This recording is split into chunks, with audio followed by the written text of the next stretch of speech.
شرور أنفسنا ومن سيئات أعمالنا من يهد الله فلا مضل له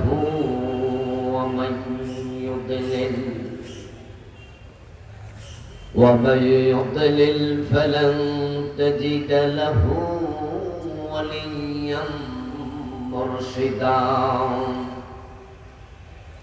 وأشهد أن لا إله إلا الله وأن محمدا عبده ورسوله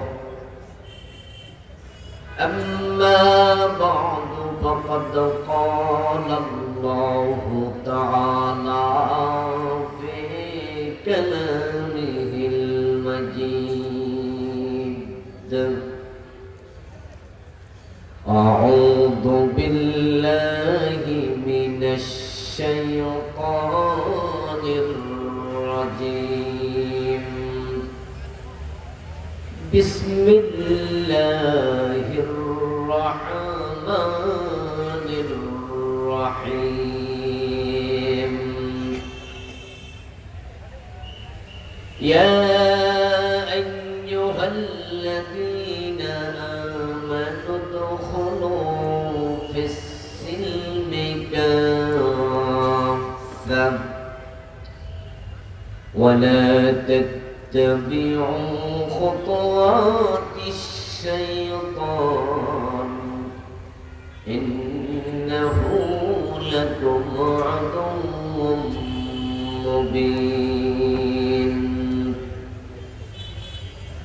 قال رسول الله صلى الله عليه وسلم كانت بنو إسرائيل تسوسهم الأنبياء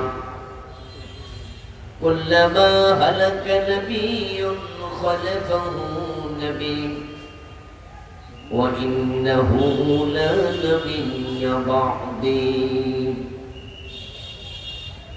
وقال النبي أيضا أشد الناس بلاء الأنبياء ثم الأمثل فالأمثل أو كما قال النبي عليه الصلاة والسلام সকলে মেহেরবানি করে দুরূদ শরীফ পড়ুন আল্লাহুম্মা সাল্লি আলা মুহাম্মাদিন ওয়া আলা আলি মুহাম্মাদ কামা সাল্লাইতা আলা ইব্রাহিম ওয়া আলা আলি ইব্রাহিম ইন্নাকা হামিদুম মাজিদ اللهم بارك على محمد وعلى آل محمد كما باركت على إبراهيم وعلى آل إبراهيم إنك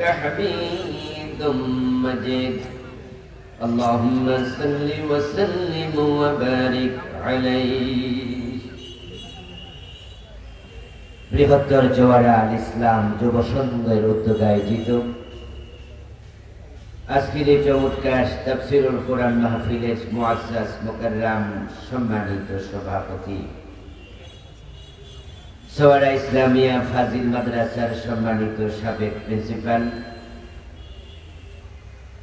বিশিষ্ট আলেমে দ্বীন মুহতারাম মাওলানা এবিএম লুৎফুর রহমান সাহেব আজকের মাহফিলের সম্মানিত প্রধান আলোচক ঐতিহ্যবাহী তামিরি মিল্লাত কামিল মাদ্রাসার সম্মানিত প্রিন্সিপাল বিশিষ্ট ইসলামিক স্কলার লেখক গবেষক মুদাক্কিক মুহাক্কিক আলেম মুহতারাম মাওলানা ডক্টর হিফজুর রহমান হাফেজাহুল্লাহ ইনশাআল্লাহ ইশার পর তিনি আলোচনা উপস্থাপন করবেন আল্লাহ হুজুরের নেক হায়াত দারাজ করুন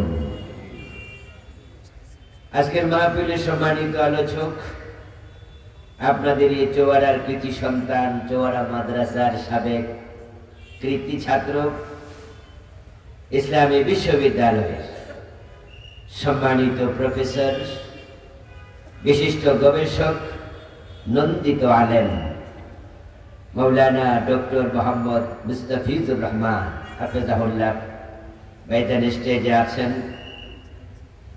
আলোচনা করেছেন আমাদের সকলেরই পরিচিত জন, গলিয়ারা ইউনিয়নের সম্মানিত সাবেক চেয়ারম্যান, জননেতা মহতারাম জহিরুল ইসলাম ভাই, মুফতি মামুন হুসাইন হাবিবি, মুফতি মহতারাম জুবাইর মাহমুদ, মুফতি ওয়াহিদুর রহমান সাহেব সহ অন্যান্য সম্মানিত আলোচকবৃন্দ, অধ্যাপক সাইফুল হক চৌধুরী ভাই সহ এই মাহফিলের সম্মানিত আয়োজকবৃন্দ, উপস্থিত মহতারাম ওলামায়ে হযরত, ইসলাম প্রিয় তৌহিদি জনতা, পর্দার অন্তরালের সতী সাধবী সম্মানিতা মা ও বোনেরা, মঞ্চে আরো উপবিষ্ট আছেন যে আমাদের এলাকার আরেকজন কৃতি সন্তান, জগন্নাথ বিশ্ববিদ্যালয়ের সম্মানিত সহকারী অধ্যাপক মহতারাম ফারুক ভাই, থেকে আসেন না, দেখুন না একটু, মহতারাম ফারুক ভাই, উনি জগন্নাথ বিশ্ববিদ্যালয়ের সহকারী অধ্যাপক। আপনারা সত্যি সৌভাগ্যবান। এই চৌয়ারা মাদ্রাসা হাজার হাজার আলেম উপহার দিয়েছে নক্ষত্র তুল্য জাতির দিক নির্দেশনা দানকারী কিছু ইসলামী ব্যক্তিত্ব। এই মাদ্রাসাকে যারা প্রতিষ্ঠা করেছেন, তাদের মাঝ থেকে যারা বিদায় নিয়েছেন, আল্লাহ সকলের কবরকে জান্নাত করে দিন। আল্লাহ তাআলার বড় করুণা, দীর্ঘ 15.5 বছর পর আমরা এখন নির্দ্বিধায় নির্বিঘ্নে নিঃসংকোচে কারো অনুমতি ছাড়া ঠিক আবার আগের মতো তাফসীর মাহফিল করার সুযোগ পাচ্ছি। দীর্ঘ 15 বছর মাঝখান দিয়ে কি দুঃসময় আমরা অতিবাহিত করেছি। এটা ছিল বাংলাদেশের ইতিহাসে একটি কালো অধ্যায়। কোরআনের কথা বলতে জালেমদের কাছে অনুমতির জন্য যেতে হতো। তাদেরকে এই জন্যই জালেম বলছি, কারণ তারা আল্লাহর জমিনটাকে জবরদখল করে রেখেছিল।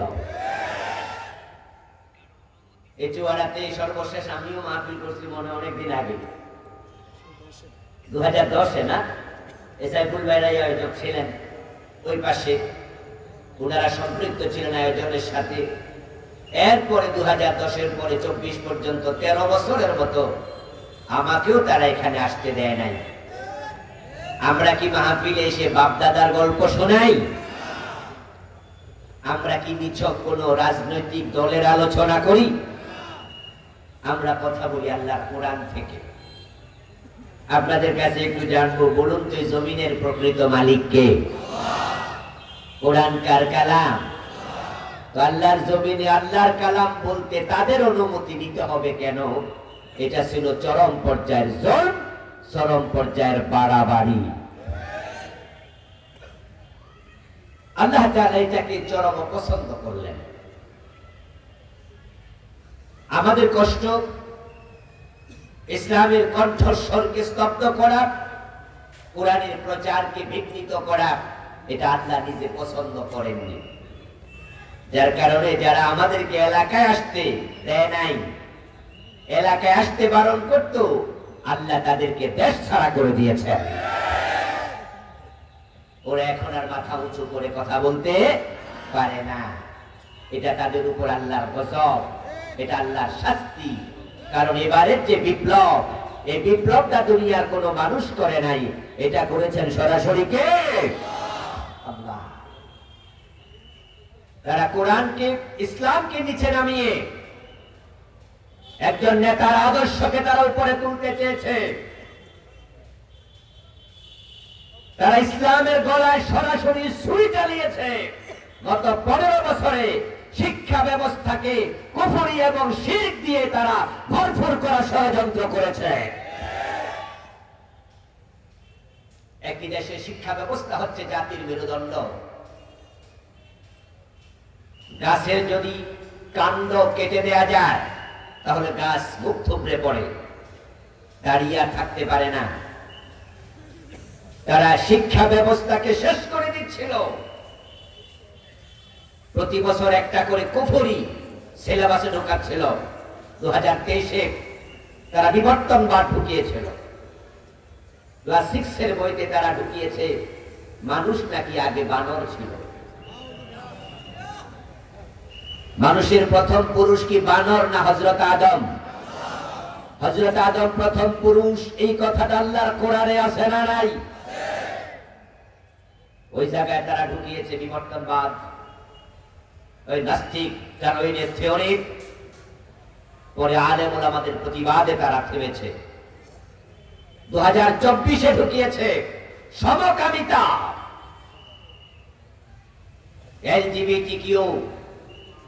কোন মেয়ে নিজেকে ছেলে দাবি করলে সে ছেলে, কোন ছেলে নিজেকে মেয়ে দাবি করলে সে হয়ে যাবে মেয়ে। তারা এলজিবিটিকিউ শরীফ শরীফার গল্পের আড়ালে এদেশে সমকামিতার সাপ্লাই দিতে চেয়েছে, যেটা সিলেবাসে 2024-এর বইতে ক্লাস 7-এ এখনো আছে। এইভাবে তারা শুধুমাত্র এলজিবিটিকিউ সাপ্লাই দেয়নি, শুধু বিবর্তনবাদের সাপ্লাই দেয়নি। এই যে সোয়ারা মাদ্রাসা আপনাদের পাশেই, তো আপনাদের বাড়িতে মাদ্রাসায় পড়ে এমন বাচ্চা কাচ্চা আছে, ক্লাস 5-এ ক্লাস 6-এ 7-এর বইতে গিয়ে আজকেই বাড়িতে প্রয়োজনে দেখবেন বাংলাদেশের মাদ্রাসা শিক্ষা বোর্ড এই সিল দেয়া ছাপানো বইতে তারা হাফ প্যান্ট পরার মেয়ের ছবি ঢুকিয়েছে, বইয়ের মোড়কের মাঝে দোতারা সেতারার ছবি ঢুকিয়েছে, তারা বইয়ের ভিতরে মন্দিরের ছবি পর্যন্ত ঢুকিয়ে দিয়েছে। মাদ্রাসায় মন্দির আসবে কেন? মাদ্রাসার বইতে মন্দির কেন আসবে? আপনারা বলুন তো, মাদ্রাসায় কি দোতারা শেখানো হয়, হারমোনিয়াম বাজানো হয়? তো মাদ্রাসার বইতের মোড়কে হারমোনিয়ামের ছবি কেন আসবে? মাদ্রাসার বইতে দোতারার ছবি কেন আসবে? আপনাদের সোয়ারা মাদ্রাসায় যে মেয়েগুলো পড়ে, সবগুলো মেয়ে দেখবেন বোরকা পরে যায়। মাদ্রাসাতে মেয়েরা পড়ে, সরকার একসময় আলিয়া মাদ্রাসায় মেয়ে ছিল না, কিন্তু পরবর্তী সরকারগুলো মেয়ে ভর্তি করাতে বাধ্য করছে, সিস্টেম বানাইছে। এরপরও আমরা আলেমরা আমাদের মেয়েদেরকে বোরকা ছাড়া মাদ্রাসাতে আসতে দেই না, এলাউ করি না। কিন্তু সে মাদ্রাসার বইয়ের মোড়কে হাফ প্যান্ট পরা মেয়ের ছবি ঢুকাইয়া দিচ্ছে। তারা আসলে কি চেয়েছিল? তাদের প্ল্যানটা কি ছিল? তারা 560টি মডেল মসজিদ বানিয়ে বাংলাদেশের মুসলমানকে ধোঁকা দিয়ে ভোট নিতে চেয়েছে। তারা ভেবেছে দেশের মুসলমানকে বলবে আমরা ইসলামের পক্ষে, আমরা মডেল মসজিদ বানিয়েছি, আর মানুষ জিন্দাবাদ বলে বলবে যাও তোমাদেরকে ভোট দিয়ে দেব।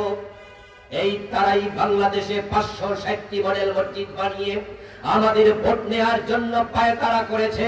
আবার মাদ্রাসার বইতে মন্দির ঢুকিয়ে দিল্লির দাদাবাদুদের মন পাওয়ার জন্য বুঝাতে চেয়েছে যে আমরা মাদ্রাসাতে মন্দির ঢুকিয়েছি, তোমরা ক্ষমতায় আমাদেরকে রাখো। দুই দিক ম্যানেজ করে মুনাফিকি অভিনয় করেছে।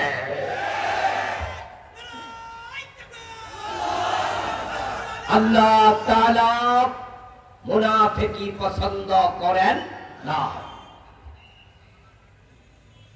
এই সত্য কথাগুলো তিতা লাগবেই তো। আল হাক্কু মুররুন ওয়ালাউ কানা দুররা, কুলিল হক ওয়ালাউ কুনতা ফারদা। আরবি প্রবাদ, সত্য তিতাই লাগে যেটা যদি সেটা মুক্তার মতো হয়, তবে হ্যাঁ তিতা লাগলেও তুমি বলে যাও যদি তুমি একজন হও। কথায় ভূমিকাতে আছি, ভূমিকাতে কথাগুলো বলছি, মূল আলোচনায় ঢুকলে এগুলো আর বলবো না। এই 12 বছর 13 বছর আমরা আসতে পারিনি এলাকার, অথচ আমি নিজেও কুমিল্লার সন্তান। আমার এলাকা আসতে আমাকে পাসপোর্ট করে আসতে হবে। যদি তুমি কুমিল্লায় থাকতে পারো, কথা বলতে পারো, আমাদেরকে কথা বলতে কেন দেও নাই? এটা জুলুম। এই জুলুমের জবাব আরশের মালিক দিয়েছে। এখন আর মাথা তুলে কথা বলতে তোমরা পারো না। দেশ থেকে তোমরা পালিয়েছ, আমরা পালাইনি। রান্না করা খাবার খেয়ে পালাতে পারো নাই। এই শাস্তি আমরা দেইনি, এই শাস্তি দিয়েছেন আল্লাহ। কারণ কোরআনে আছে ইন্নাহু লা ইউফলিহুজ জালিমুন, নিশ্চয়ই জালেমরা কখনো সফল হবে না। আল্লাহ শুকরিয়া সফল আমরা হয়েছি। গতকালকে দেখেছেন সিরিয়ায় বাশার আল আসাদ, এই লোকটা সেখানে এসে বড় জুলুম চালিয়েছে বছরের পর বছর। গতকালকে লেজ ঘটিয়ে এই ডাইনি পুরীর মতো সিরিয়ার বাশার আল আসাদও পালিয়েছে। সেখানেই একইভাবে ও দেশের মানুষও আনন্দ মুখর উৎসব পালন করেছে। যে মানুষটাকে এখানে জাতির বাবা বানানোর জন্য তারা পাগল হয়ে মাথার উপরে তুলে নেচেছিল, রাস্তার মোড়ে মোড়ে তার ছবি বানিয়েছিল। আমরা আলেমরা বলেছি ভাস্কর্য বানানো যাবে না, মূর্তি বানানো হারাম। আমাদের কথা তারা শোনেনি। ওনাকে আদর্শ, ওনাকে নেতা, ওনাকে বলতে হবে জাতির পিতা, আমাদের উপর চাপিয়ে দিয়েছিল। বাড়াবাড়ির ফল যে ভালো হয় না, সেটা 5 তারিখের জনগণ দেখিয়েছে। ওই ভাস্কর্যের গলার মাঝে রশি লেগে টানিয়ে মাটির মাঝে উপড়ে ফেলেছে। আল্লাহর বড় দয়া যে আমরা আজকে জালেমদের জুলম থেকে মুক্ত, যে আল্লাহ তাআলা এই অবারিত সুযোগ আমাদের করে দিলেন। আলোচনা শুরুতে আমরা আমাদের রব মহান আল্লাহকে কৃতজ্ঞতা জানাতে চাই, ধন্যবাদ দিতে চাই। একবার সবাই মিলে জোরে জোরে কালিমাতুশ শুকর করি, আলহামদুলিল্লাহ। প্রিয় দিনী ভাইয়েরা, আমি আপনাদের সম্মুখে পবিত্র কোরআন মাজিদ থেকে সূরাতুল বাকারার 208 নম্বর আয়াতে কারিমা তিলাওয়াত করেছি। প্রিয় নবীজি মুহাম্মদুর রাসূলুল্লাহ সাল্লাল্লাহু আলাইহি ওয়াসাল্লামের পবিত্র মুখোচ্ছ্রিত সহিহ বুখারীতে উদ্ধৃত 2টি ছোট ছোট হাদিস আংশিক পাঠ করেছি। আল্লাহ তাআলা তৌফিক দান করলে এখান থেকে কিছু কথা বলবো ইনশাআল্লাহ। আল্লাহ তাআলা বলেন, ইয়া আইয়ুহাল্লাযীনা আমানু, ও ঈমানদারেরা, তোমরা যারা ঈমান এনেছো, উদখুলু ফিস-সিলমি কাফা, তোমরা ঈমান এনেই দায়িত্ব শেষ মনে করো না, বরং তোমরা ইসলামে পরিপূর্ণ প্রবেশ করো। ঈমান হলো ইসলামে প্রবেশের মেইন গেট। ইসলামে প্রবেশ করার জন্য ঈমান আনতে হয়। ঈমান হলো মুসলমানের প্রথম কাজ। যদি কোনো ব্যক্তি কালেমাই না পড়ে, ঈমানই না আনে, তাহলে ইসলামের পরবর্তী বিধানগুলো তার ব্যাপারে কার্যকর হবে না। একজন ব্যক্তি যদি কালেমা না পড়ে মারা যায়, আমরা তার জানাজার নামাজ পড়ি না। কালেমা না পড়ে মারা গেলে তাকে মুসলমানের মতো আমরা দাফন করি না। কালেমা না পড়লে মুসলমান বাবার সম্পদের মাঝে মিরাসি আইনে এসে সম্পদ পায় না। কোন ব্যক্তি কালেমা যদি না পড়ে, তাহলে মুসলিম মহিলার সাথে তার বিবাহ সিদ্ধ হয় না।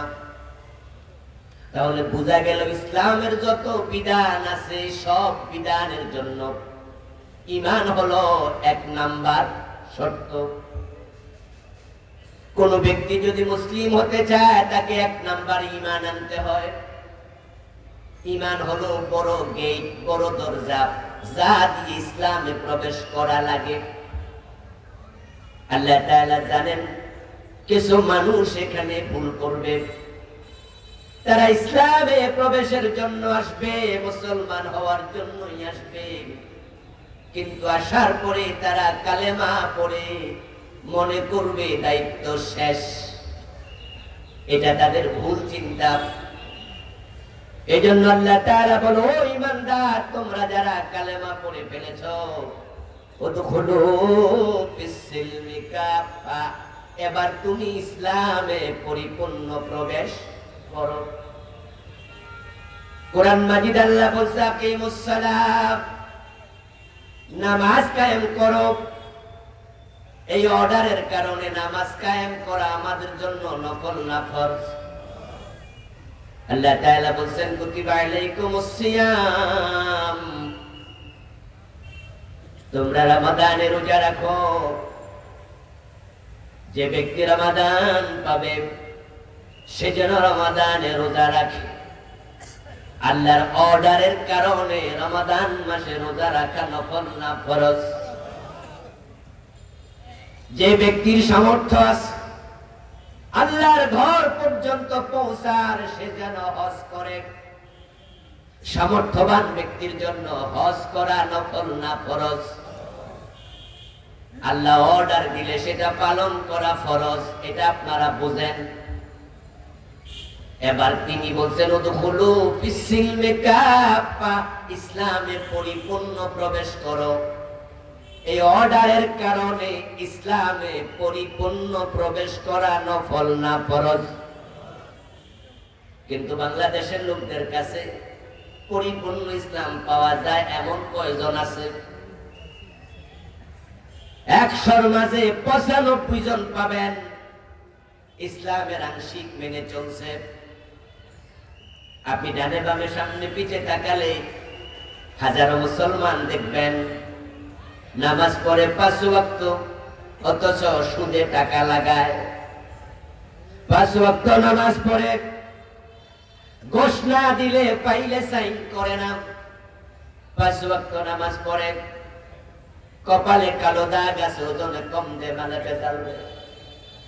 হাজি সাহেব মানুষ বোনের জমিন দেয় না, বাপ মরেছে মা মরছে 10 বছর হয়ে গেছে, বোনের জমিন ভাইয়ের জমিন জবরদখল করে আছে।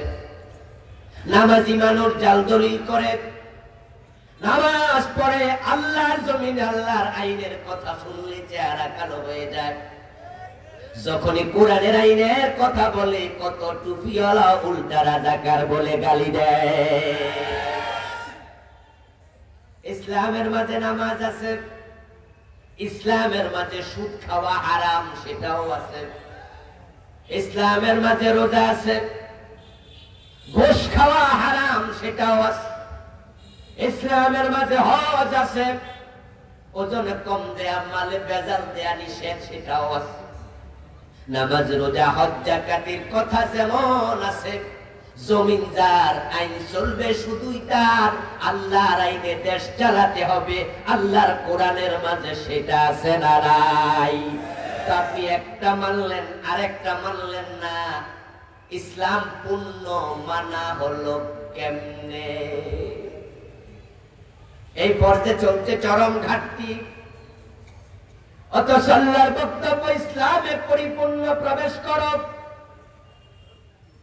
ইসলামে পরিপূর্ণ প্রবেশ করার চিন্তা লালন করা ফরজে আইন। এই চিন্তার ভিন্নতা কুফর। এখন পরিপূর্ণ মানতে যাইয়া আমলি ক্ষেত্রে যদি ব্যতিক্রম হয় তাহলে সেটা হবে ফিস্ক। ইসলাম পুরা মানা লাগবে, এই চিন্তা লালন করা ফরজ, বিপরীত কুফর। আর মানতে যাইয়া কিছু ত্রুটি বিচ্যুতি হবে সেটা হয় ফিস্ক, সেটা কুফর নয়। যেমন চোখের পর্দা ফরজ, মিথ্যা না বলে সত্য বলা ফরজ, ওয়াদা লঙ্ঘন না করে পূর্ণ করা ফরজ, গীবত না করা ফরজ। কিন্তু আমরা যারা এখানে আছি আমরা গীবত কে করিনি জীবনে, মিথ্যা কে জীবনে বলিনি, ওয়াদা 100% পালন করেছি, জীবনে একটাও ভাঙিনি। এরকম হিসাব করলে আমিও করবো না, আমরা সবাই কোনো না কোনো বিচ্ছুতিতে আছি।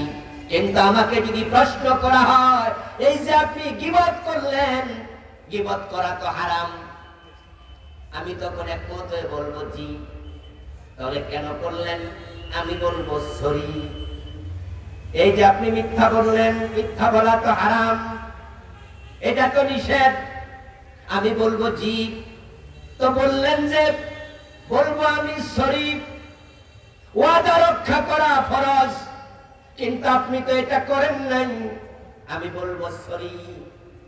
তাহলে আমার কাজটা ছিল প্লিজ সরি বলা, হলো তাওবা।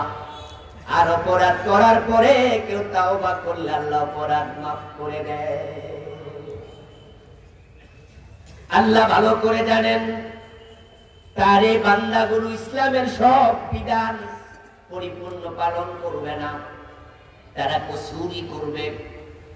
নবী আদমই পারে নাই, আর তার সন্তানরা কেমনে পারবে? আদম আলাইহিস সালামকে আল্লাহ তাআলা জান্নাতে দিয়ে নিষেধ করেছিলেন ওই গাছের কাছে যেও না, যদি যাও ফাতাকুনা মিনাজ জালিমিন, জালেম হয়ে যাবে। কিন্তু তিনি তো গাছের কাছে গেলেন। হযরত আদম আল্লাহর অর্ডার লঙ্ঘন করলেন, কিন্তু আদমের দিকে তাকায়া দেখেন যখনই অর্ডার লঙ্ঘন করে ফেলেন, মাযা কাশজারা বাদাত লাহুমা সাওআতুহুমা, যখনই গায়ের জামা কাপড় খসে পড়ে গেল, আদম আলাইহিস সালাম বুঝে ফেললেন কাজটা ঠিক করি নাই। দেরি নাই, লজ্জিত হলেন, গাছের পাতা ছিঁড়ে নিজের লজ্জাস্থান আবরিত করলেন। মনে মনে আবার ভাবছেন ভুল তো করে ফেলেছি, এখন ভুলের সংশোধন কেমনে হবে? এর আগে ভুল করার কোনো অভিজ্ঞতা আদমের নাই, তাই সংশোধনের নিয়মও তিনি জানেন না। কিন্তু মানুষের মনের খবর সবচেয়ে বেশি জানে কে?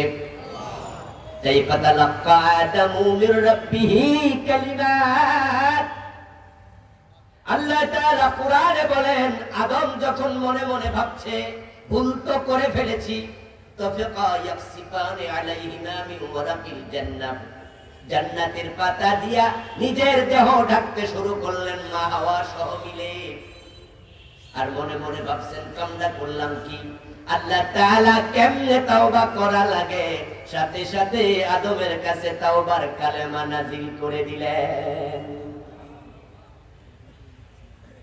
ফাতালাক্কা আদম মির রাব্বিহি কালিমাত ফাতাবা আলাইহি, আদম সাথে সাথে আল্লাহর পক্ষ থেকে কালেমা পেলেন। ওই কালেমা কি ছিল? আল্লাহ আবার কোরআনে বলছেন ফাকালা রব্বানা যালামনা আনফুসানা, করুন আমার সাথে, রব্বানা যালামনা আনফুসানা ওয়া ইন লাম তাগফির লানা ওয়া তারহামনা লানাকুনান্না মিনাল খাসিরিন। এই আলোচনার মাঝে বারবার ফা শব্দ কি এসেছে? ফাকালা, ফাতালাক্কা, ফাতাবা আলাই। ওলামায়ে হযরত জানেন যে ফা এটা হরফে আতফ। হরফে আতফ তো 10টা, এক একটার এক এক অর্থ। ওয়াও, ফা, সুম্মা, হাত্তা, ইম্মা, আম, আও, বাল্লা, লাকিন, এই 10টা হরফে আতফ। তার মাঝে ফা শালিক তাকিব, একটি কাজ সংগঠিত হওয়ার পর পর আরেকটি কাজ, ব্যবধান বেশিক্ষণ থাকবে না, কিছুক্ষণ পরেই হবে, এটার জন্য আসে পাপ। আর ব্যবধান সহ বলে আসে সুম্মা, সুম্মা লিতারাফি। হযরত আদম আলাইহিস সালামের গাছের ফল ভক্ষণ করা, গা থেকে কাপড় খসে পড়া, তারপর আল্লাহর পক্ষ থেকে কালেমা প্রাপ্ত হওয়া, তারপরে তাওবা করা, টোটাল আলোচনার মাঝে আল্লাহ বারবার বলেছেন পাপ। অর্থাৎ আদম নবী যখনই গাছের ফল খেলেন তখনই গায়ের কাপড় পড়ে গেল, যখনই পড়ে গেল তখনই মনের মাঝে দুশ্চিন্তা তৈরি হলো, কামনা করলাম কি? অনুশোচনা আসলো, লজ্জিত হলেন। গুনাহ যখন মানুষ করে তখন লজ্জিত হওয়া, অনুশোচিত হওয়া, এটা আদমের চরিত্র। আর অপরাধ করার পরে বুক ফুলাইয়া কথা বলা, অহংকার দেখানো ইবলিশের চরিত্র। আদম আলাইহিস সালাম আল্লাহর একটি কথা শোনেন নাই, ঠিক অনুরূপ ভাবে ইবলিসও আল্লাহ তাআলার একটা কথা শোনেন নাই। আদম আল্লাহর একটি কথা না শুনেও তিনি নবী, তিনি আমাদের বাবা, তিনি জান্নাতি। আর আল্লাহর একটা কথা না শুনে ইবলিস হয়ে গেল মারদুদ, ইবলিস হয়ে গেল কাফের। কারণ শুধু একটা আদম গুনাহ করার পরে, অপরাধ করার পরে আদম নবী অনুশোচনা করেছেন, তাওবা করেছেন, লজ্জিত হয়েছেন। আর যে তাওবা করে আল্লাহ তাকে বড় পছন্দ করেন। সুবহানাল্লাহ। قال رسول الله صلى الله عليه وسلم ألا كلكم خطاؤون خير الخطائين التوابون। নবী মুহাম্মদ বলেছে, ও আদমের সন্তানেরা, তোমরা সবাই কম বেশি গুনাহগার, তোমরা সবাই ভুল করবে। তবে ভুলকারীদের মাঝে আল্লাহ তাকে ভালোবাসে যে ব্যক্তি ভুল করার পরে তাওবা করে। আদম আলাইহিস সালাম তাওবা করলেন, রব্বানা যালামনা আনফুসানা, এই তাওবা করার পরে ফাতাবা আলাইহি, আল্লাহ কোরআন মাজিদে বলেন, অতঃপর আল্লাহ আদমকে ক্ষমা করে দিলেন। ফাতাবা আলাইহি ফাতালাক্কা আদম মিন রাব্বিহি কালিমাতিন ফাতাবা আলাইহি। আর বাংলাদেশে আমরা ওয়াজে কই হুজুররা তো 350 বছর কাঁদছে, কাঁদতে কাঁদতে নাকি তারপরে আরাফার মাঠে গেছে, তারপরে গিয়ে এই করছে, রাসূলুল্লাহ রসিলা দিছে, রাসূলুল্লাহ রসিলা দিয়া তারপরে ক্ষমা পাইছে। এই কথাগুলোর কোনো ভিত্তি নেই, এগুলো ভিত্তিহীন কথা, কোরআনের উল্টা। আল্লাহ তাআলা মানুষের প্রতি এতটা কঠোর নয় যে তিনি একটা গুনাহ 350 বছর ধরে জমায়া রাখবে। আদম আলাইহিস সালামকে আল্লাহ বলে ফাতাবা আলাইহি, তাকে আল্লাহ জান্নাতে থাকতে ক্ষমা করে দিয়েছে। সুবহানাল্লাহ, তাৎক্ষণিক ক্ষমা। আত-তাইবু মিনাদ যামবি কামান লা যামবা লাহ। নবী মুহাম্মদ সাল্লাল্লাহু আলাইহি ওয়াসাল্লাম বলেন, যদি মানুষ তাওবা করে গুনাহ থেকে, আল্লাহ এমন ভাবে ক্ষমা করে যেন সে গুনাহই করে নাই। আল্লাহ বড় রহমান, তিনি সাথে সাথে ক্ষমা করে দিয়েছেন। এটাই হলো পায়ের মাজমুন, পায়ের অর্থ, পায়ের মূল মেসেজ। যদি আদম নবী এক গুনাহ করে 350 বছর পরে ক্ষমা পায়, তাহলে আমরা 350 বছর হায়াত কম কয়জনে? তো গুনাহ তো করছি অনেক, তওবা করেও তো লাভ নাই, ক্ষমা তো হবে ধীরে ধীরে। 250 বছরও পাবো না, 150 বছরও পাবো না, 100 বছরও তো অনেকে পাবো না। তাহলে কি রেজাল্ট দাঁড়াবে? আদমের সন্তান গুনাহ করলে জাহান্নাম ছাড়া উপায় নাই। আর যদি তার বিপরীত হয়, তওবা করলে সাথে সাথে ক্ষমা হয়, তাহলে আল্লাহর রহমান নামের প্রাধান্য পায়।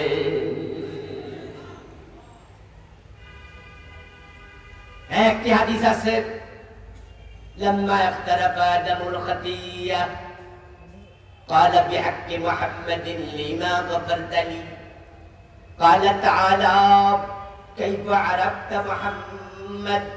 قال لما خلقتني بيدك ونفخت في من روحك فرفعت رأسي ورأيت على قوائم العرش مكتوبا لا إله إلا الله فعلمت إنك لم تزغ إلى اسمك إلا حب الخلق إليك. قال تعالى صدقت يا آدم لولا محمد لما خلقتك. এই লম্বা হাদিসটি আছে। এই হাদিস পড়ে আমাদের আলেম ওলামাদের কেউ কেউ বিভ্রান্ত হচ্ছে, সনদ যাচাই করেনি তাই, কোরআনের আয়াতের সাথে মিলাইনি তাই। কোরআনে আছে ফাতাবা আলাইহি, আল্লাহ তাওবা করার পর পর ক্ষমা করে দিয়েছে। তো আপনি 350 বছর পাইলেন কই? এই 350 বছরের কথা এই হাদিসেও নাই, কোনো হাদিসে নাই। আমার দোস্ত, ওই হাদিসে আছে রাসূলুল্লাহ সাল্লাল্লাহু আলাইহি ওয়াসাল্লামের উসিলা দিয়ে আদম নবী ক্ষমা চাইলেন।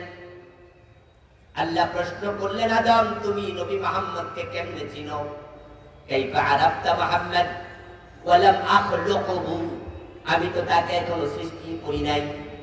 আদম নবী জবাব দেন, আল্লাহ আপনি যখন আমাকে নিজ হাতে বানালেন, আমার দেহের ভিতর রূহ ফুঁকে দিলেন, আমি মাথা তুলে তাকায়া দেখি আরশে আজিমের ফিলারের মাঝে লেখা আছে লা ইলাহা ইল্লাল্লাহ মুহাম্মাদুর রাসূলুল্লাহ। আমি তাকিয়ে দেখি আপনার নাম যেখানে শেষ, লা ইলাহা ইল্লাল্লাহ আল্লাহ শব্দ যেখানে শেষ, মুহাম্মাদুর রাসূলুল্লাহ মুহাম্মদ সেখানে শুরু। আমি তখনই বুঝেছি আপনি মুহাম্মদকে বড়ই ভালোবাসেন, তাই আপনার নামের পাশে তার নাম আপনি জায়গা দিয়েছেন, তাই মুহাম্মাদের নামে উসিলা ধরে ক্ষমা চাইলাম। আল্লাহ বললেন, আদম ঠিক বলেছ, তুমি মুহাম্মদকে না বানালে তোমাকেও বানাতাম না। এই হাদিসের ব্যাপারে অধিকাংশ মুহাদ্দিস বলছেন হাদা হাদিসুন মাউদু, হাদিসটা একবারে বানানো মন গড়া। তবে তার বিপরীতে কোন কোন মুহাদ্দিস এটাকে হাসান বলেছেন, এমন বক্তৃতাও আছে। সহিহ বলার দুই একজন মুহাদ্দিস আমি পেয়েছি, কিন্তু অধিকাংশ মুহাদ্দিস বলছে বাতিল। বরং 350 বছর পর আল্লাহ ক্ষমা করবে। আয়াতে কোরআনের এটা উল্টা, ফাতাবা আলাই এর মেসেজের উল্টা। এজন্য যারা বলছে হাদিসটা মাউদু, তাদের কথাই আয়াতের সাথে সঙ্গত। সেটা আমার আলোচ্য বিষয় নয়। আসুন ফিরে আসি আগের জায়গায়। হযরত আদম আলাইহিস সালাম ভুল করেছেন। এই ভুল দ্বারা প্রমাণ হয় ইসলাম মানতে গিয়ে আমাদেরও কিছু ভুল ত্রুটি হতে পারে। এখন ভুল হলো দুরকম, একটা হলো ঈমানি, আরেকটা হলো আমলি। ইসলাম পরিপূর্ণ মানার ব্যাপারে আপনি একমতই হন নাই, তাহলে আপনার ত্রুটি সরাসরি ঈমানের ভিতরে। আপনি অর্ধেক মেনে মুসলমানি না। এজন্য ইসলাম পরিপূর্ণ মানা লাগবে। এ বিষয়ে ঈমানের দিক থেকে একমত হওয়া সবার জন্যই ফরজ। আল্লাহ এবং রাসূল যা বলে সেখানে দ্বিমত করলে ঈমান শেষ। যেমন ধরুন আল্লাহ আপনাকে 100টা ব্যাপারে অর্ডার করেছে, আপনি 99টা বলেছেন ইয়েস, একটাতে বললেন নো। একটা দ্বিমত করার সাথে সাথে 99টাও বাদ। ঈমানের ব্যাপারে 100তে 100 একমত হতেই হবে। মানুষ যদি কোরআনের ব্যাপারে সামান্য একটা অক্ষরে দ্বিমত করে, সে কাফের। এ বিষয়ে আশা করছি আপনারা একমত হবেন। কোন হিন্দুকে আপনি প্রশ্ন করুন, তুমি কোরআন মানো কতটুকু? বলবে মানি না। তখন তার ব্যাপারে আমাদের ফতোয়া হবে, তুমি কোরআন মানো না, তুমি কাফের। একজন মুসলমানকে প্রশ্ন করলেন, তুমি কোরআন মানো? বলল হ্যাঁ 15 পারা মানি। তার ব্যাপারে ফতোয়া কি? আরেকজন বলল 29 পারা মানি। ফতোয়া কি? যদি বলে 114 সূরার মাঝে 113 সূরা মানি, এক সূরা মানি না। হিন্দু যেমন পুরা কাফের, যে এক সূরা মানে না সে পূর্ণ। কেউ যদি বলে পুরা কোরআন সব মানি, ইল্লা হারফান ওয়াহিদা, একটা হরফ মানি না, একই ফতোয়া দিও। আল্লাহ তাআলা বলেন, মা কানা লিমুমিনিন ওয়ালা মুমিনাতিন ইযা কাদাল্লাহু ওয়া রাসূলুহু আমরান আন ইয়াকুনা লাহুমুল খিয়ারাতু মিন আমরিহিম। আল্লাহ এবং রাসূল যখন কোন কথা বলবেন, তোমরা যারা কালেমা পড়েছো, তোমরা আল্লাহ এবং রাসূলের কথা মানতে এতটাই বাধ্য, মানবো কি মানবো না এই চিন্তা করার অধিকার নেই। বড় ভাইয়া কুলু সামিনা ওয়া আতা'না। যখনই তুমি ঈমানদার থাকতে চাও, তোমার একটাই কথা হবে, সেটা হলো শুনলাম এবং মানলাম। শুনতে দেরি, মানতে দেরি করা قال رسول الله صلى الله عليه وسلم المؤمن كالجمل الأنيف حيثما قيد ينقاد নবীজি মুহাম্মদ বলেন তুমি তখনই মুমিন হবে যখন তুমি নিজেকে মনে করবে সেই ওটের মতো যে ওটের নাকের ভিতরে মালিক রশি ঢুকাইয়া দিছে। নাকের ভিতরে মালিক যদি রশি ঢুকাইয়া দেয় তাহলে মালিক টানে যেদিকে কদম দিতে হবে সেদিকে, উল্টা পাল্টা কদম দিলে নাক ছিঁড়ে যায়। ঈমান আনার পরে এই কোরআনে আমার আল্লাহ যা বলেছেন তা ওই ওটের মতোই মানতে হবে, সামান্য দ্বিমত করলে ঈমান চলে যায়। আপনারা কি কাদিয়ানীর নাম শুনেছেন? একটু আওয়াজ দিলেন, কাদিয়ানীর নাম শুনেছেন? বলুন তো কাদিয়ানীরা কি মুমিন না কাফের? তাদের কি মসজিদ নাই, নামাজ পড়ে না, টুপি দাড়ি নাই, পাজামা পাঞ্জাবি নাই, তো কাদিয়ানীর কাফের বলেন কেন? তারা কি কালেমা পড়ে না? কাদিয়ানী মসজিদের মুয়াজ্জিন কি আশহাদু আল্লা ইলাহা ইল্লাল্লাহ এই আযান দেয় না? আশহাদু আন্না মুহাম্মাদার রাসূলুল্লাহ আযানের মাঝে কি তাদের এই কালেমা তারা বলে না? তো কাদিয়ানীর মুয়াজ্জিন কাফের হয় কেমনে? এটাই মাত্র কালেমা পড়ছে, দিনে 5 বার আযান। কাদিয়ানীরা যখন নামাজ পড়ে তাদের আত্তাহিয়াতুর মাঝে আশহাদু আল্লা ইলাহা ইল্লাল্লাহ এটা নাই, তো কাদিয়ানী কাফের কেন? আমার দোস্ত, কাফের হওয়ার কারণ তারা আল্লাহর কোরআনের একটা মেসেজ মানে না। অনলি ওয়ান মেসেজ, সেটা হলো খাতামান নবিয়্যিন, আমার নবী মুহাম্মদ শেষ নবী। কাদিয়ানীরা নামাজ পড়ে, রোজা রাখে, হজ করে, যাকাত দেয়, সব মানে, শুধু নবী মুহাম্মদ শেষ নবী এটা মানে না।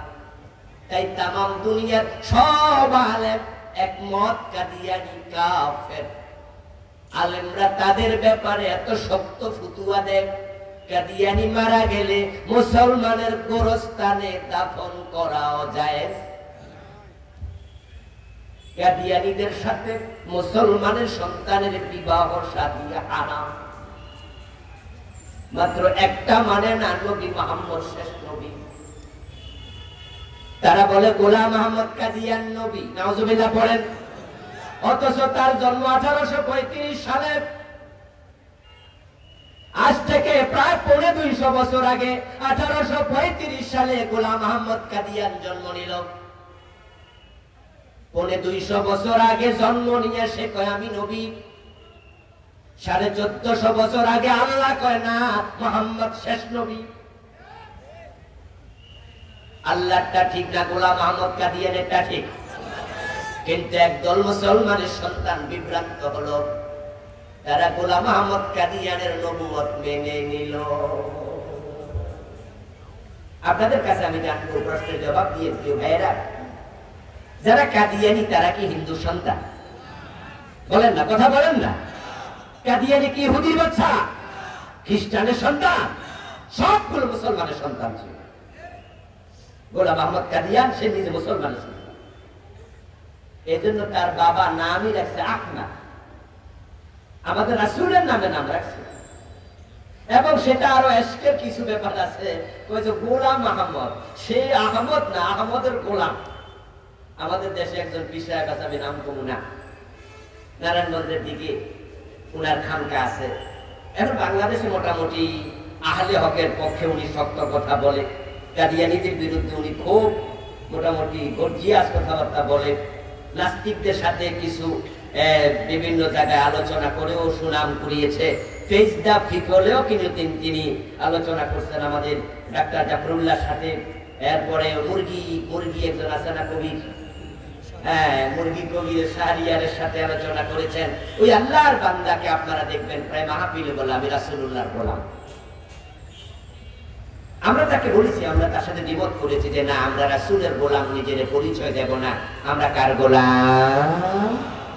আমরা আব্দুল্লাহ, আমরা আব্দুল নবী না। আমরা কার গোলাম? আপনারা বলেন আমরা কার গোলাম? আমরা আব্দুল্লাহ, কুনু ইবাদাল্লাহ ইখওয়ানা। রাসূলকে তোমরা সবাই আল্লাহর বান্দা, নিজেরা ভাই ভাই। কার বান্দা? আশহাদু আন্না মুহাম্মাদান আবদুহু ওয়া রাসূলুহু। রাসূল নিজেও তো আল্লাহর বান্দা। কিন্তু আমাদের বিশ্বাস মাঝে মাঝে ওয়াজের মাঝে কয় রাসূলুল্লাহর গোলাম, আমি রাসূলুল্লাহর গোলাম। আচ্ছা, এই যে রাসূলুল্লাহর গোলাম নিজেকে পরিচয় দেয়, এই পরিচয়ের মাঝে উনি বুঝাতে চায় যে রাসূলের প্রতি শ্রদ্ধা ভক্তি উনার অনেক বেশি, এটাই তো বুঝাতে চায়। তাহলে গোলাম আহমদ কাদিয়ান তার বাবা রাসূলুল্লাহর প্রতি শ্রদ্ধা ভক্তি থাকার কারণে ছেলের নাম রাখছে গোলাম আহমদ। হিন্দুর ছেলে হলো তো গোলাম আহমদ রাখতো না। আল্লাহর হাবিবের শেষ নবুয়ত বিশ্বাস না করে সবগুলা কাদিয়ানি কাফের হলো। কোরআনের একটা মেসেজ মানল না, শেষ। এবার বলুন, ইবলিস শয়তান মুমিন না কাফের? এই সোয়ারের ভাইরা কথা জোরে কইতে হইব। ইবলিস মুমিন না কাফের? আবা ওয়াস্তাকবারা ওয়া কানা মিনাল কাফিরিন। আবা ওয়াস্তাকবারা ওয়া কানা মিনাল কাফিরিন। আল্লাহ নিজে কইছে কাফের। যারা জবাব জানেন আলেম ভাইরা একটু বিশেষ করে কথা বলুন তো, ইবলিস আল্লাহর কয়টা আইন মানে নাই? কাদিয়ানি একটা মানলো না, তারা হয়ে গেল কাফের। ইবলিস একটা মানলো না, সে হয়ে গেল কাফের। এতে বোঝা যায় ইসলাম 100% মানতেই হবে, না হয় কিন্তু কাফের হওয়া লাগে। মেনে নেওয়ার ক্ষেত্রে 100% কোন সাথ অঙ্কের মতো আছে, অঙ্কের মতো। অঙ্ক যদি 10 লাইন লম্বা হয়, 9 লাইন ঠিক হয়েছে, 1 লাইন ভুল হয়েছে, 10-এ কত? যে 10-এ 10টা ভুল করছে 10 লাইনে, সে কত? ইয়েস। যে 10 লাইনে 10 ভুল করছে সে 0, যে 1 ভুল করছে সেও 0। ইসলাম মেনে নেওয়ার ক্ষেত্রে ঠিক তাই। কাফেররা একটা আইনও মানে না, তারা কাফের। আর কাদিয়ানি শুধু একটা মানে না, তারাও কি? হিন্দুরা ইসলামের একটাও মানে না, কাফের। আর কাদিয়ানি শুধু একটা আইন মানে না, কাফের। এবার আপনাদের কাছে আসি, কাদিয়ানিরে গাইলেছি তখন কাফের কইছি, আপনাদের কোনো অসুবিধা নেই। কাদিয়ানির বিরুদ্ধে কথা বললে স্লোগান উঠতে যাইব, কাদিয়ানির কাফের ঘোষণা করতে হবে রাষ্ট্রীয়ভাবে। ও বন্ধু, আমিও একমত, আমিও একমত। কিন্তু এখন নিজের কাছে আসেন, কাদিয়ানি একটা আইন মানলো না, তারা কাফের। ইবলিস আল্লাহর একটা আইন মানলো না, তারা কাফের। আল্লাহ বলছে সর ধরে হাত কাটো। 53 বছরে কয়দিন মানছেন? অবিবাহিত জেনা করলে 100 বেত লাগাতে হবে, সূরা নূরের মাঝে এই আইন আছে না নাই? বিবাহিত জেনাকারীকে পাথর মারতে হবে, হাদিসে আছে না নাই? বাংলাদেশে এই আইন 53 বছরে কয়দিন মানছেন? মদ পান করলে 80 বেত দিতে হবে, এমন আইন হাদিসে আছে না নাই? কথা বলেন না। এমন আইন ইসলামে আছে না নাই? 53 বছরের বাংলাদেশে কয়জন মদ পানকারীকে 80 বেত দিচ্ছেন? তো কাদিয়ানি মানে না কয়টা? আমরা মানি না কয়টা?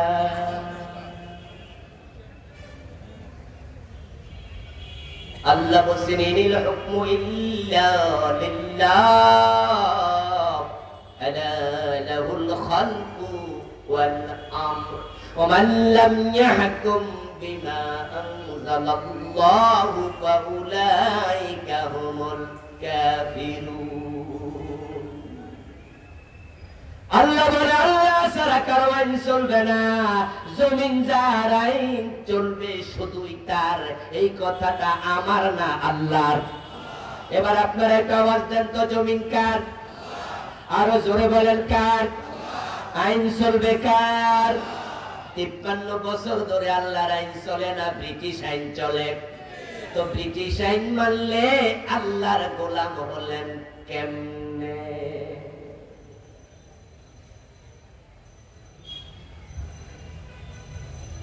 ওয়াজ শুনে মনে মনে অনেকে বড় হুজুর, তাহলে যেগুলা মানছি এটি বুঝি বাদ, কি ওয়াজ করতে নাইলেন? আইছিলাম যে ওয়াজ হইলা নিজেরে জান্নাতি জান্নাতি ভাবতে ভাবতে বাড়ি যাব, এখন তো হুন্না যা বুঝি দোজকেও জায়গা নাই। তো ইসলাম বুঝি এত কঠিন? আমার দোস্ত, ইসলাম কঠিন নয়, ইসলাম সহজ। কিন্তু কঠিন আপনি বানাইছেন।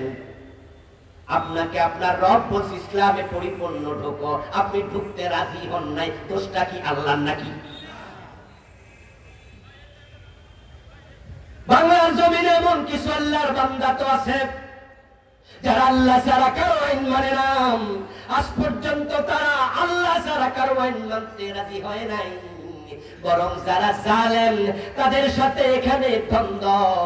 তাই আল্লাহর আইনের কথা চিরদিন বলার কারণে আল্লামা সাইদিকে তারা রাজাকার বানাইয়া জেলে দিছে। আল্লামা সাইদি রাহিমাহুল্লাহ যদি আল্লাহর আইনের কথা বাগের মতো হুঙ্কার দিয়ে বুক উঁচিয়ে মুখ ফুলিয়ে এভাবে না বলতেন, তাহলে আল্লামা সাইদি শুধু নামাজ রোজার ওয়াজ করলে জেলে যাওয়া লাগতো না। যদি উনি তাবিজ তোমার দিতেন, জিকির আজকার করতেন আর মুরিদ বানাইতেন, ওনার মতো মুরিদ বাংলাদেশে কোনো পীর সাহেব পাইতো না। যে 11 জন নেতাকে তারা ফাঁসি দিল, মতিউর রহমান নিজামী রাহিমাহুল্লাহর মতো কত বড় মুহাক্কিক আলেম কল্পনা করতে পারবেন না। উনাকে তো আমরা চিনি একজন রাজনীতিবিদ, অমুক দলের আমির। যারা উনার সমসাময়িক আছে, আমি অনেকের মুখ থেকে শুনেছি মতিউর রহমান নিজামী রাহিমাহুল্লাহ জের জবর সারা যখন হাদিস পড়তো, কিতাব থেকে অনর্গল পড়তো, হরকতে কোথাও ভুল হতো। ওয়ান ক্লাস মুহাদ্দিস ছিলেন, আল্লাহর কত বড় মুত্তাকি বান্দা ছিলেন। মন্ত্রী হওয়ার পরে 5টা বছরে 2টা মন্ত্রণালয় চালাইছে, 1 টাকা দুর্নীতির কোনো অভিযোগ নাই। আপনি কি ভাবছেন উনি রাজাকার তাই জেলে দিছে, উনি যুদ্ধাপরাধী তাই ফাঁসি দিছে? এইটা যারা ভাবে তারাও জালেম, তারাও জালেম। বরং জালেমরা শুধু আল্লাহর আইনের পক্ষে থাকার কারণে দিল্লির প্রেসক্রিপশন অনুযায়ী লোকগুলোকে ফাঁসিতে ঝুলাইছে।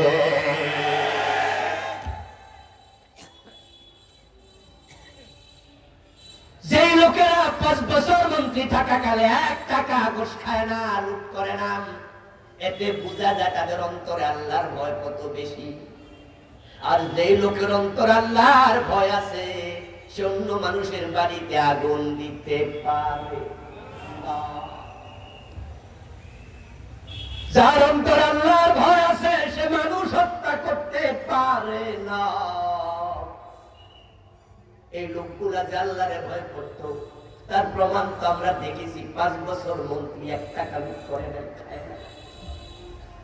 আর তোমরা যারা তাদের দোষ দিছ, তাদেরকে ফাঁসিতে ঝুলাইছ, তোমরা যে কত বড় লুটতরাজকারী, লুণ্ঠনকারী, এটা তোমরা নিজেরাই তো বলেছ। নেত্রী নিজে বলছে তার বাড়ির পিয়ন হলো 400 কোটি টাকার মালিক, ঠিক না? বলে নাই? বলে নাই? নিজেই বলেছে আমার বাড়ির পিয়ন 400 কোটি টাকার মালিক। আমার প্রশ্ন, পিয়ন যদি 400 কোটি টাকার মালিক হয়, তাহলে বাড়িওয়ালা কয় কোটি টাকার মালিক? হিসাব করতে পারবেন না। কারণ এসালম গ্রুপ ইসলামী ব্যাংকের 18টি শাখা থেকে টাকা পাচার করেছে 80,000 কোটি। ব্যাংকের আরো শাখা আছে, এসআইবিএল আছে, আরাফা আছে, আরো কত ব্যাংক তারা লুট করেছে। এই লুট একা এসালম করে নাই, এই লুটের পিছনে বাংলাদেশ যারা চালাইছে তাদেরও কালো হাত আছে না নাই? আর যাদেরকে তোরা রাজাকার বললি, ফাঁসি দিলি, যুদ্ধাপরাধী বলে 5 বছরে 1 টাকাও দুর্নীতি করে নাই, এতে বোঝা যায় লোকগুলোর অপরাধ শুধু একটা, আল্লাহর জমিনে আল্লাহর দ্বীন কায়েমের কথা বলা। ইসলাম পুরা না মানলে ইমানই তো থাকে না। আপনারা অর্ধেকটা ইসলাম নিয়ে আল্লাহর কাছে যাবেন না। মানতে গিয়ে যেখানে ভুল হয় ওখানে তাওবা করেন। অর্ধেক মেরেছেন, অর্ধেক মানেন নাই, আপনি মুমিন নন। এটা আল্লাহর কথা। আফাতুমিনুনা বিবাদিল কিতাব ওয়া তাকফুরুনা বিবাদিন ফামা সাজা। ইসলামের কোরআনের কিছু মানবা, কিছু মানবা না, তোমার কোনো পুরস্কার আমি আল্লাহর কাছে নাই। ফামা সাজা, কোনো প্রতিদান নাই। ইল্লা খিজিউন, যেটা আছে সেটা হলো শুধু লাঞ্ছনা, শুধু গঞ্জনা। আসলে তো তাই তো হয়। এই যে আপনাদের বাড়ি সোয়ারা বাজারের পাশে, অনেকের বাড়ি ফুলগাজী বাজারের পাশে, মাগরিবের পর আপনার বউ আপনাকে বললো ঘরের মাঝে তো মোমবাতি নাই, এটা মোমবাতি নিয়ে আসে, তো কখন কারেন্ট চলে যায় বলা তো যায় না। আপনি মোমবাতি কিনবেন মাত্র 10 টাকা দাম, কিন্তু ড্রয়ারটা টান দিয়ে দেখেন আলমারি 1000 টাকার একটা নোট আছে। 1000 টাকার নোট দেখে আপনি চিন্তায় পড়লেন যে বুড়া মানুষ 10 টাকার মোমবাতির জন্য 1000 টাকার নোট নিয়ে বাজারে যাবো, এই টাকা যদি হারাইয়া যায় বিশাল লস। যদি আবার পকেট থেকে পকেট মার নিয়ে যায় আমি বুড়া মানুষ, তাহলে তো বিশাল সমস্যা। কি করি, টাকা ছাড়া গেলে তো মোমবাতিও দেবে না, আবার 1000 টাকা নেয়ার মাঝেও তো রিক্স আছে। আহারে বান্তি নাই, কি করি কি করি। হঠাৎ মাথায় বুদ্ধি আসলো, মাঝখানে ছিঁড়া নাই। আপনি নিজের বুদ্ধি মতো মাঝখান দিয়া ছিঁড়লেন, ছিঁড়া 500 টাকা ডয়ারে রাইখা তালা লাগাইয়া মনে মনে ভাবলেন এটা যদি হারাইয়া যায় তাহলে কমপক্ষে 500 তো বাঁচলো। এই চিন্তা করে আপনি বাজারে গেলেন। সোয়ারা বাজার যাইয়া দোকানদারের কাছে অর্ধেকটা নোটটা দিয়া আপনি বললেন যে ভাতিজা 10 টাকার মোমবাতি দাও, 490 টাকা ফিরাই দাও। দেবে তো? চুপ করে থাকেন না, কথা বলতে হবে। দেবে তো? বরং দোকানদার চোখ বড় করে ছায়া করবো, চাচা কি কাম করলেন? তা আপনি বললেন যে চালাকি করো না মিয়া, আমি কম বুঝি না, তোমার বুঝ আমার লাগবো না, আমি কি কাম করছি তোমার দরকার আছে? আনছি টাকা, অর্ধেকটা রাখো, 490 ফিরাই দাও, 10 টাকা। দোকানদার উল্টা ধমক দিয়ে বলবে পাগল হয়েছে যে চাষি জানেনি। আপনারে পাগল বলার সম্ভাবনা আছে না নাই? আল্লাহ বলছে কোরআনের কিছু মানবা কিছু মানবা না, ফামা যাতা। অর্ধেকটা ইসলাম লই আমার কাছে এসো না, কোন প্রতিদান নাই, ইল্লা খিজিউন, যেটা আছে সেটা লাঞ্ছনা। ওয়ায়াউমাল কিয়ামাতি ইউরাদ্দুনা ইলা আশাদ্দিল আযাব। আর অর্ধেক যারা মানবা অর্ধেক মানবা না, কিয়ামতের দিন কঠিন আযাবের দিকে ধাক্কা মেরে ফেলাই দিব। তাহলে এখন উপায় কি? উপায় হলো জান্নাতে যাওয়ার জন্য পুরা মানা লাগবে ইসলাম। উদখুলু ফিস-সিলমি কাফা, ইসলামে পুরা ঢোকো। যখন এলাকায় মশার উপদ্রব বেড়ে যায় তখন আমরা মশা থেকে বাঁচার জন্য মশারি টানাই। আচ্ছা, মশারি টানানোর পরে আপনি মশারির ভিতরে ঢুকলেন, দুইটা আপনার মাথা, আপনার পেট, আপনার পিঠ, আপনার 2 পা মশারির ভিতরে দিয়া শুধু হাতটা মশারির বাইরে রাখিয়া ঘুমাই গেলেন। এলাকার মশারা কি বেজান না খুশি? কিরে ভাই, কথা কি বুঝে যায় না? এলাকার মশারা কি বেজান না খুশি? বরং মশারা বলবে যে আমাদের কতটুকু হলেও চলে। এবার মশারা এলাকার লোকদেরকে দাওয়াত দেবে, গান গাইয়া গাইয়া সতীর্থদেরকে ডেকে বলবে যে এখানে যে আপদ চলছে তোমরা অংশগ্রহণ করো। এবার বলুন তো, আপনার হাতের মাঝে যদি মশা, হুল মশা, ডেঙ্গু মশা আছে, কলেরার জীবাণুবাহী মশা আছে, আরো কত ম্যালেরিয়ার মশা আছে, ওটা যদি হাতে জীবাণু দেয় আপনার বাকি অংশে ট্রান্সফার হওয়ার সম্ভাবনা আছে কিনা? তো তুমি কত বড় ব্যাককল, তুমি হাত একটা বাইরে রাখছো কেন?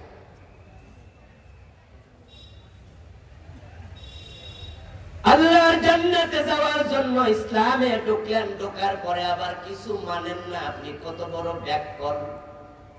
কাদিয়ানি একটা মানলো না, ঈমান শেষ। ইবলিস শয়তান একটা মানলো না, তার ঈমান শেষ। আর আপনি গোসল সকালবেলা ঘুম থেকে উঠে ওযু করে নামাজে দাঁড়ায় ইবলিসে গালাগালি শুরু করেন। নামাজে দাঁড়ায় একটু বলেন আউযু বিল্লাহি মিনাশ শাইতানির রাজিম, ও আমার রব আল্লাহ, তোমার কাছে অভিশপ্ত ইবলিস থেকে আমি ফানা চাই। ইবলিস পাশে খাড়ায়া কয়, আমারে গাইল্লায় কেডারে, কে আমার অভিশপ্ত বলল? আমি যদি আমার রবের একটা আইন না মাইনা অভিশপ্ত হই, তোরা তো ডজন ডজন মানুষ না, এই তো তোর পকেটে ঘোষের টাকা আছে, তোর গায়ের জামার মাঝে সুদের টাকা আছে, যে জানা মাঝে খাড়াইয়া নামাজ পড়স, এরা তো মালে বেজাল দিয়া কিনছ, ঠিক না? বেড়া তোর পেটে হারাম, তোর গায়ে হারাম, তোর রক্তে হারাম, তুই খাস হারাম, তুই বোন ঠকাস, ভাই ঠকাস, তুই সুদ খাস। হাদিসে পাওয়া যায় রিবা সালাস ওয়া সাবউনা বাবান আইসারু আন ইয়ানতিআ রাজুল উম্মাহ, সুদ খেলে ৭৩টা গুনাহ হয়, সবচেয়ে ছোট গুনাহ নিজের মায়ের সাথে জিনা। আর তুই বেটা আমার কথা অভিশপ্ত করে, আপনি যখন আউযু বিল্লাহ বলেন অভিশপ্ত শয়তান কর, শয়তান খুব রাগিয়া যায়, পারলে ফিরে কর না, আল্লাহ সে ক্ষমতা দেয়নি। আমাদের অবস্থা হয়ে গেছে ঠিক তাই, চালুনি সুয়ের দোষ ধরে। চালুনি যেটা দিয়ে সেকে আমরা পিঠা বানাই না, চাল গুঁড়া কইরা, ওটার মাঝে ছিদ্রের অভাব নাই, ওই চালুনি সুইরে জিগায় তোর পিছনে ছিদ্র কেন? তখন আবার সুই কই কি জবাব দিব নিজেও বুঝি না, তোর তো পুরা গায়ে ছিদ্র। ইসলাম পরিপূর্ণ মানার নিয়তে এগিয়ে আসুন। এশারের আযান হয়ে যাচ্ছে, আমরা সামনে আগাবো না, ইনশাআল্লাহ নামাজের পরে আলোচনা ধারাবাহিক চলবে। আজকের মতো এখানে শেষ করছি। আল্লাহ আমাদের পরিপূর্ণ ইসলাম মেনে চলার তৌফিক দাও, যেখানে ভুল হয় তওবা করার তৌফিক দাও, বলেন আমিন। প্রিয় ভাইয়েরা,